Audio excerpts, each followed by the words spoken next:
তো finally guys আমরা আরেকটা নিয়ে এলাম এই দোকানটাই। কি কি বস্তু পাবেন ব্লগ একটা ভিডিও বানাইলাম। এই যে এটা কি দেখতেছেন, এটা দেখতেছেন সিগনেচার। এই সিগনেচারটাও কিন্তু ফাইনান্সে বেশি আমরা এই দোকানটাই নতুন করে দোকান দিছি, কিন্তু প্রচুর মানে একটির মধ্যে আঙ্গো 100 ফাইনান্স হয়ে গেছে গা। এই সিগনেচারটাও আমরা ফাইনান্সে বেশি। এটা যদি 5 টাকা ডাউন পেমেন্ট করেন ফাইনান্স হয়ে যাবো গা। ওটার পরে এটা থাক, এটা ফাইনান্স গেল। তারপরে না না আমরা 10টা আর রকমের ফাইনান্স দিই, আমরা 10টা বস্তু ফাইনান্স দিই, ব্র্যান্ডেড মাল আমরা ফাইনান্স দিই।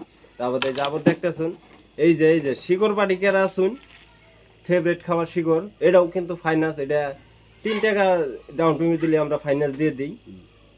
এটা গেল।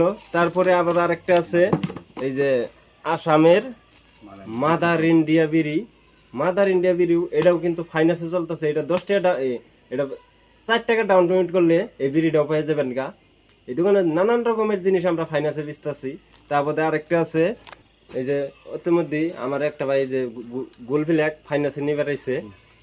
তো এই যে এই ফাইন্যান্সটা দিলাম। এটা আমি বর্তমান ফিলে একটা ফাইনান্স করছি। কত ফাইন্যান্স করছো? ডাউন পেমেন্ট কত? ডাউন পেমেন্ট দিছি 5 টাকা 1 মাস 2 মাস পরে দিলে হবে। হ্যাঁ ডাউন পেমেন্ট করে দিছে।